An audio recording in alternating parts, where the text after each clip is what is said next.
नमस्कार दोस्तों, स्वागत है आपका एक बार फिर से आपके अपने YouTube चैनल कंपटीशन प्रिपरेशन पे। दोस्तों, नई एनर्जी के साथ आज हम शुरू करने जा रहे हैं CHSL के 15 अक्टूबर के सेकंड शिफ्ट का क्वेश्चन। इससे पहले के 12, 13, 14 और 15 के पहले शिफ्ट का सोल्यूशन आपको मिल चुका होगा। अगर आपने नहीं देखा तो SSC CHSL 2019-20 solve paper playlist है और इस वीडियो के डिस्क्रिप्शन में भी सारी वीडियोज़ की लिंक मिल जाएगी, आप शिफ्ट वाइज देख सकते हैं। शिफ्ट वाइज ख़त्म करने के बाद हम करने वाले हैं टॉपिक वाइज। और सबसे इम्पॉर्टेंट चीज़ मैं आपको बता देना चाहता हूँ कि इसमें हम DI नहीं कर रहे हैं। DI की कंपाइल्ड वीडियो आपको बहुत जल्द प्रोवाइड की जाएगी, तो उसका वेट करिए। और जैसे अपलोड होगी तो इसी प्लेलिस्ट में ऐड कर दी जाएगी या DI प्लेलिस्ट में भी ऐड रहेगी, तो आप कहीं से भी देख सकते हैं। ठीक है, तो चलिए स्टार्ट करते हैं। आराम से करेंगे, बिना किसी जल्दबाजी के। अगर वीडियो पसंद आएगी तो लाइक करना, क्योंकि लाइक बहुत कम कर रहे हो। चैनल पर नए होना सब्सक्राइब कर लेना, क्योंकि आप लोग वीडियो देख तो लेते हो लेकिन सब्सक्राइब नहीं करते हो। पहला प्रश्न है, कहा गया if tan theta plus cot theta is equal to 6, तो आपसे tan square theta plus cot square theta पूछा गया। आपको पता है कि tan थीटा को अगर हम x माने तो कॉट थीटा 1/x लिखा, यानी आपको दिया गया है x प्लस 1/x की वैल्यू 6। तो आपसे पूछा गया है x square plus 1/x square, ये पूछा गया है। तो 1/x स्क्वायर तो प्लस एक्स स्क्वायर कितना होता है, इसका स्क्वायर -2, यानी 36 - 2 34 हो गया। ठीक है, अगला प्रश्न देखिएगा। कहा गया एक बैग में व्हाइट और रेड मार्बल्स की संख्या का जो अनुपात है, यानी व्हाइट और रेड मार्बल्स हैं वो 3:5 के अनुपात में है। ठीक है, अब कहा गया रेड मार्बल्स की संख्या 150 है, यानी 5 बराबर 150 दिया गया है, यानी 1 बराबर आपको 30 दिया गया है। तो आपसे कहा गया व्हाइट मार्बल्स की संख्या, यानी कि अगर 1 बराबर 30 है तो 3 बराबर 90, यही आपसे पूछा गया था। कहा गया कि एक स्टूडेंट से कहा गया कि भैया किसी संख्या को 3/4 से गुणा करो, उसने 4/3 से गुणा कर दिया। तो आपसे कहा गया उससे कहा गया था कि 4/3 से गुणा करो, उसने इसके बजाय 3/4 से गुणा कर दिया। तो आपसे पूछा गया एरर परसेंटेज, उसके आंसर में क्या होगा। हम मान लेते हैं 4 और 3 का गुणनफल, यानी 12 मान लेते हैं संख्या थी। 12 अगर संख्या थी तो हमने गुणा किससे करना था, 4/3 से, यानी हमारा आंसर कितना होना चाहिए, 12 × 4/3 यानी 16 होना चाहिए ओरिजिनल आंसर। लेकिन हमने हम लाए कितना, 3/4 से गुणा कर दिए, यानी कि हमारा आंसर आ रहा है 9। तो कितना प्रतिशत कम है, 16 से 9 कितना परसेंट कम है, आप कहेंगे 7 कम है, यानी 50% से थोड़ा कम। तो 50% से थोड़ा कम, ये 50% से ज़्यादा है, तो ये दोनों तो हो नहीं सकते। अब 7/16 करके देख लो, तो आप कहेंगे 16 चौको 64, 6 बचेगा, 16 3 48, यानी कि आपका 43.75 के आसपास कुछ आंसर आ जाएगा। ठीक है, कहा गया कि एक आयत की जो चौड़ाई है इसकी लंबाई की 4 गुनी है, यानी b बराबर 4l आपको दिया गया। ठीक है, और कहा गया इसकी जो एरिया है वो 1764 है। आपको पता है एरिया क्या होती है, लंबाई इंटू चौड़ाई, यानी कि लंबाई की जगह पे l इंटू चौड़ाई 4l, ये बराबर दिया गया है 1764। यानी कि आप कह सकते हैं एल स्क्वायर बराबर दिया गया है 441, यानी एल बराबर दिया गया है 21। ठीक है, अब आपसे विड्थ पूछी गई थी, यानी चौड़ाई पूछी गई थी, तो यहाँ से बी कितनी हो जाएगी, 21 × 4 84। ठीक है, अगला क्वेश्चन DI है, छोड़ते हैं इसको, ये भी DI। अगला प्रश्न देखिएगा। कहा गया एक फर्नीचर शॉप है जिसपे 2015, 16, 17 और 18 का एवरेज जो है वो 16,300 है, और 2016, 17, 18, 19 का एवरेज जो है वो 18,450 है। तो आपसे कहा गया अगर 2019 का एवरेज 9200 है तो 2015 का एवरेज क्या होगा। आपको पता है 2015, 16, 17 और 18 का एवरेज कितना है, 2015, 16, 17 और 18 का एवरेज जो दिया गया है वो कितना है, 16,300। तो कुल कितना हो जाएगा, 65,200, यानी कुल बिक्री कितनी हो जाएगी, 65,200। और आपसे कहा गया 16, 17, 18 और जो 19 है इसका एवरेज दिया गया 18,450, यानी हम कह सकते हैं कि ये कितना हो जाएगा, 73,800। अरे 18 चौको 72 और 450 चौको 1800, यानी कि 72 और 1800, 7200 प्लस 18 मतलब 72,000 प्लस 1800, यानी कि 73,800। अब कहा गया कि अगर 2019 में 9200 है, 2019 में 9200 है तो 2015 की सेल बताइए। आपको पता है 2015 प्लस 16 प्लस 17 प्लस 18 इतना है, 16 प्लस 17 प्लस 18 प्लस 19 इतना है। तो अगर हम इसमें से घटाएं तो 16, 17, 18, 16, 17, 18 कट जाएगा, यानी हम कह सकते हैं कि 19 - 15, यानी 2019 में से 2015 को अगर हम घटाएं तो हमारा कितना बचेगा, इस इक्वेशन में से इसको घटाने पे ये आपका बचेगा 8600। ठीक है, अब आपको पता है 2019 में 9200 है, तो ये आप कह देंगे 9200 - 8600 बराबर 2015 की बिक्री यानी कि 2015 की बिक्री कितनी आ गई 600। ठीक है। कहा गया एक कार 64 किलोमीटर प्रति घंटा की स्पीड से रन कर रही है और कोई दूरी 40 मिनट में तय करती है। आपको पता है 64 से अगर दौड़ रही है और 40 मिनट में दूरी तय कर रही है, यानी 64 गुणे 2/3 इतनी दूरी होगी। 2/3 घंटे मतलब 40 मिनट को घंटे में बदल रहे हैं। अब कहा गया इसको 30 मिनट में तय करना है। इस दूरी को, ये डिस्टेंस है, इसको 30 मिनट में तय करना है, यानी टाइम बराबर दिया गया है हाफ आवर। तो आपसे पूछा गया स्पीड, तो स्पीड बराबर क्या हो जाएगी डिस्टेंस अपॉन टाइम, यानी 1/2, यानी आपका हो जाएगा 64 गुणे 4/3, 64 गुणे 4/3 यानी 256/3, तो कितना हो जाएगा 85.33। 85 255 और एक ऐड करने के लिए 0.33 लगा देंगे। कहा गया इनमें से कौन सी संख्या सबसे छोटी संख्या 5 अंकों की होगी जो 91 से डिविजिबल होगी। अब 91 से डिविजिबिलिटी के लिए आपको पता है 13 से कटना चाहिए, 7 से कटना चाहिए, तो दोनों से चेक कर लीजिए।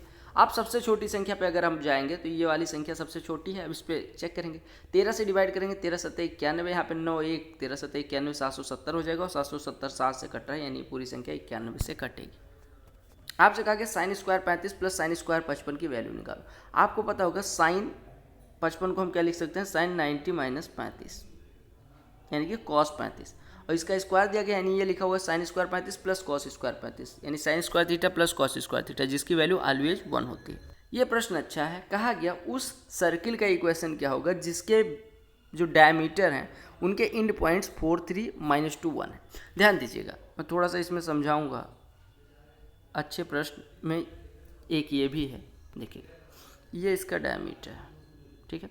इसका एक पॉइंट इंड पॉइंट अगर x1 y1 हो, दूसरा x2 y2 हो, तो पहली चीज़ तो इसका केंद्र कितना होता है x1 प्लस x2 y2 और y1 plus y2 y2, y1 plus y2 y2, ये तो होता है इसका सेंटर। अगर सेंटर ये होता है तो रेडियस कितनी होती है, half times of under root में x1 माइनस x2 का whole square plus y1 minus y2 का होल स्क्वायर, ये होती है रेडियस। ठीक है। अब आपको रेडियस पता है, आपको सेंटर, तो आपको मैं थोड़ा सा और बताऊंगा कि अगर किसी सर्किल के रेडियस पता हो और सेंटर पता हो तो आप कहते हैं अगर सेंटर GH हो और रेडियस A मान लेते हैं हो, तो आपके सर्किल का इक्वेशन होता है x माइनस जी का whole square plus y minus H का होल स्क्वायर बराबर रेडियस का स्क्वायर यानी a स्क्वायर। समझ आ गया। अब इसी फार्मूले पे रख के सॉल्व करिए। तो सबसे पहले सेंटर निकालिए। सेंटर कितना हो जाएगा, यानी कि सेंटर का कोऑर्डिनेट आपका कितना हो जाएगा, 3 बराबर लगाते हैं जहाँ कोऑर्डिनेट लिखते हैं, 4 माइनस 2/2 यानी कि ये 1 हो गया, और 3 प्लस 1/2 यानी कि 4 हो, 4/2 यानी कि 2 हो गया। ये सेंटर आ गया। ये क्या आ गया, सेंटर। अब रेडियस क्या हो जाएगा, सेंटर से किसी एक किनारे की दूरी निकाल लो, यानी रेडियस बराबर हो जाएगा चाहे इस किनारे चाहे इस किनारे की, तो ये हो जाएगा 3 का स्क्वायर प्लस 1 का स्क्वायर, यानी कितना हो जाएगा 3 3 9 1 10, यानी √10 इसकी रेडियस होगी। अब आपसे इक्वेशन पूछा गया तो इक्वेशन क्या होता है, क्या हो जाएगा, ये हो जाएगा x माइनस पहले का यानी 1 का square plus y minus y coordinate 2 का स्क्वायर बराबर रेडियस का स्क्वायर √10 का स्क्वायर 10 हो गया। अब बस खत्म हो गया। अब खोल दीजिए इसको, यानी ये हो गया x square plus 1 minus 2x, और प्लस इसको खोलेंगे तो ये आएगा y square minus 4y plus 4 is equal to 10।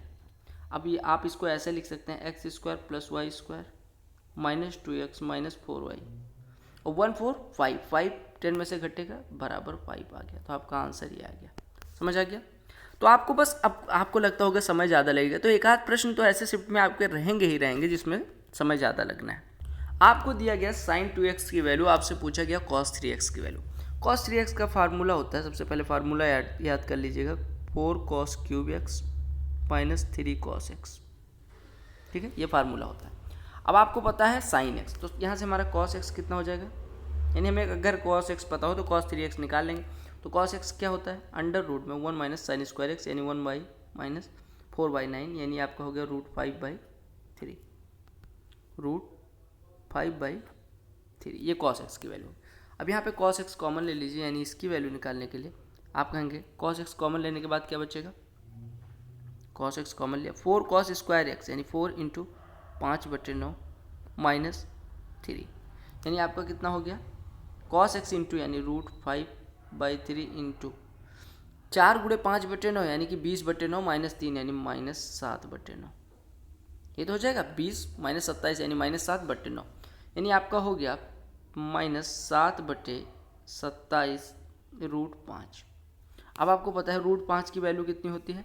√5 की वैल्यू 2.2 से थोड़ी ज़्यादा होती है, यानी 2.3 भी नहीं ले सकते, 2.24 ले लीजिए। तो ये आपका हो जाएगा -7 गुणे 2.24/27। इसको सॉल्व करेंगे तो माइनस में आपको पता है 7 दूनी 14 लगभग आधे के बराबर है, यानी कि माइनस में लगभग 0.5 के बराबर आएगा। तो एक ही ऑप्शन ऐसा दिख रहा है, आपका ऑप्शन 4 हो गया। कहा गया in how many years and months will a sum of 24 becomes 56 at 16% simple interest per annum. कहा गया 24 रुपये 56 रुपये 16% की दर से कितने सालों में हो जाएगा साधारण ब्याज की दर से। 24 रुपये अगर 56 रुपये हो जाता है, इट मीन्स कि हमें CI कितने मिल रहा है 32 रुपये का। 24 पे 32 यानी कितना परसेंट? आप कहेंगे 32/24 यानी कि ये कितना परसेंट हो जाएगा?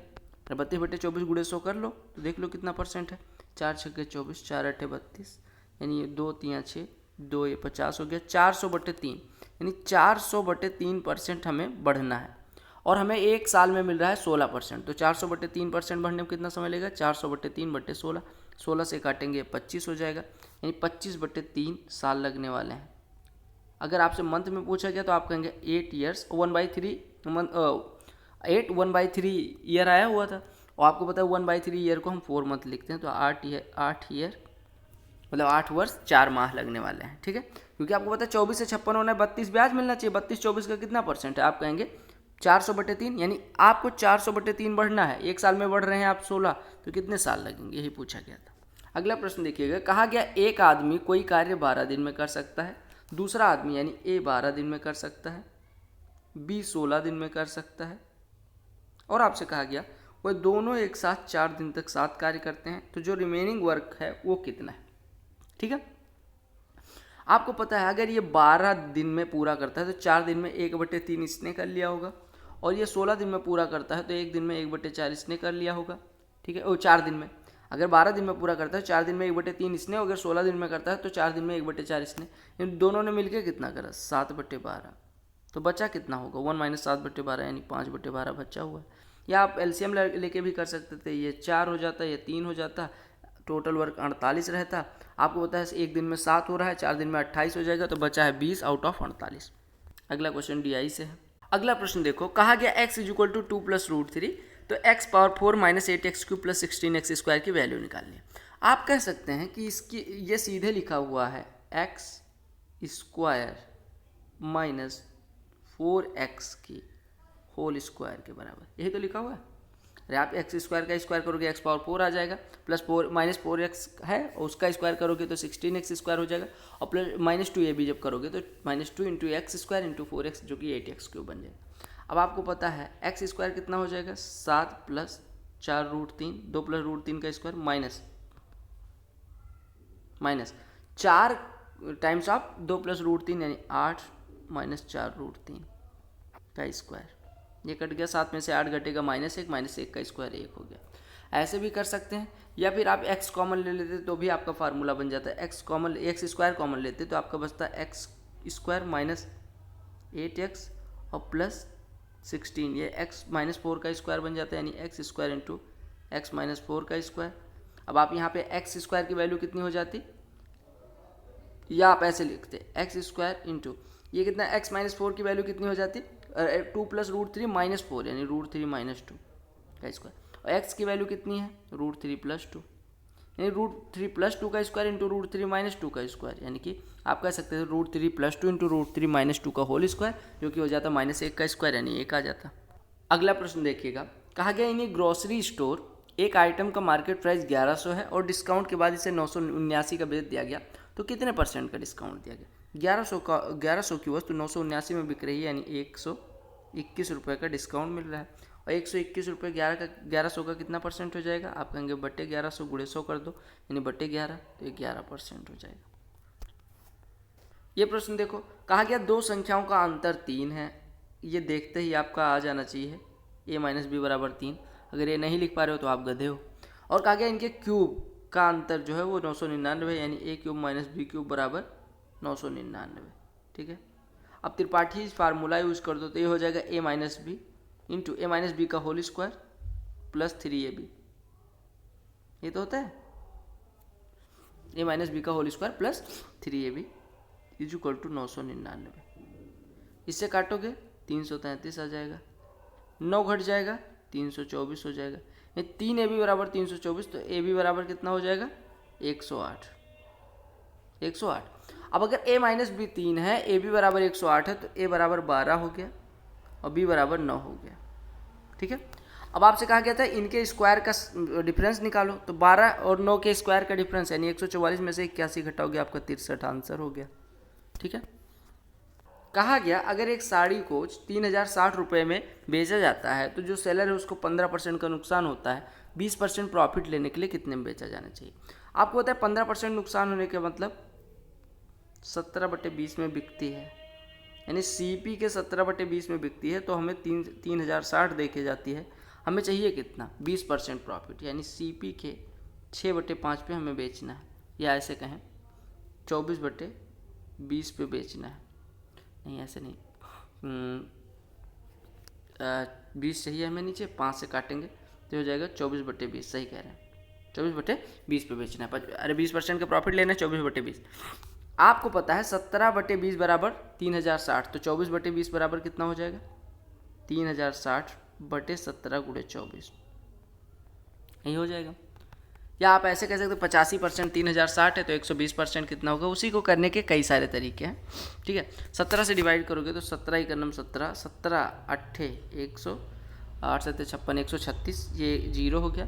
18 का 24 में गुणा करेंगे 432, उसके बाद एक 0 आ जाएगा, यानी हमारा विक्रय मूल्य सेलिंग प्राइस कितना हो जाएगा 4320। अगला प्रश्न देखिए, कहा गया कि एक फिगर दिया गया जिसमें O आपसे कहा गया कि सेंटर है, PRQ बराबर 64 अंश दिया गया, तो आपसे कहा गया OPQ की वैल्यू बताओ। देखो अगर ये 64 है तो ये कितना हो जाएगा 64 का दूना यानी कि 128, और आपको पता है ये दोनों रेडियस है तो ये दोनों के सामने के कोण बराबर होंगे, यानी ये दोनों मिलके कितना हो जाएंगे 52। तो अगर दोनों मिलके 52 है और दोनों बराबर है तो एक का मान कितना हो गया 26 अंश। ये भी प्रश्न देख लो, कहा गया कि BD जो है वो परपेंडिकुलर है AC पे, तो आपसे AEB की वैल्यू पूछी गई है। AEB अगर ये 45 है तो ये भी 45 हो गया। ठीक है। अगर ये 45 है, ये 45 है। ठीक है। अब ये 45 है, ये 35 है, ये इसका बाह्य कोण है, तो बाह्य कोण कितना होता है किसी ट्रायंगल का, अपोजिट जो इंटीरियर एंगल्स होते हैं उसके बराबर होता है, उसके सम के बराबर होता है, यानी 45 और 35 कितना हो गया 80। आपको दिया गया कि एक त्रिभुज के कोण 3:4:5 के अनुपात में है, यह त्रिभुज कैसा है 3:4:5 के रेशियो में है एंगल्स, तो सबका सम कर दीजिए, तो 5 4 9 3 12 12 बराबर आपको दिया गया है कितना 180, यानी 1 बराबर 15, तो एक कोण हो गया 75 का, एक कोण हो गया 60 का और एक कोण हो गया 45 का। अगर तीनों कोण 90 से कम है तो न्यून कोण है। ठीक है, एक्यूट एंगल। कहा गया कि 2 नंबर्स का सम जो है वो 47 है। ठीक है। और आपको दिया गया कि सर इनका प्रोडक्ट जो है यानी AB 550 है, तो आपसे कहा गया कि उनके स्क्वायर का सम क्या होगा। स्क्वायर का सम बोले तो A² + B²। A² + B² क्या होता है A + B का होल स्क्वायर माइनस 2AB।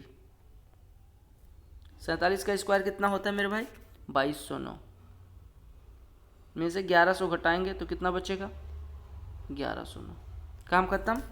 अगले प्रश्न पे आते हैं। एक और सुनहरा सा प्रश्न है, कहा गया कि find the positive number which when decreased by 20 is equal to 2925 times of its reciprocal. यानी एक संख्या है जिसमें से जब 20 घटाया जाता है तो ये अपने रेसिप्रोकल के 2925 गुने के बराबर हो जाती है। तो आपसे कहा गया संख्या क्या है। अब देखो आपको सीधे देखना है कि जो भी संख्या होगी x वो 2925 को तो काट रही होगी, क्योंकि इंटीजर में x की वैल्यू आ रही। अगर x इंटीजर होगा तो ये भी इंटीजर होगा। अगर ये इंटीजर है तो आप कहेंगे x को इंटीजर ही लेना पड़ेगा, क्योंकि आपको संख्या इंटीजर में दी गई। अब आप x जो भी होगा वो 2925 को काटेगा। अब देख लीजिए कि 2925 को काट रहा है तो 2925 को कौन काट रहा है। अगर 11 से डिवाइड करके देखें तो 11 दूना, अरे अगर कोई संख्या 55 से कटेगी तो 11 से भी कटनी चाहिए, तो 11 दूना 22, 7 72, 11 छक्का 66, ये नहीं कट रही, यानी 55 तो हो नहीं सकता। 45 से कट रही है, इसका मतलब 9 से कटनी चाहिए, तो 2 9 11, 2 13, 5 18, 9 से कट रही है। अब आप देख लीजिएगा, अगर 45 हम यहाँ पे पुट करेंगे तो 45 पुट करने के बाद आपको पता है ये आंसर जो भी होगा वो 60 से ज़्यादा हो जाएगा।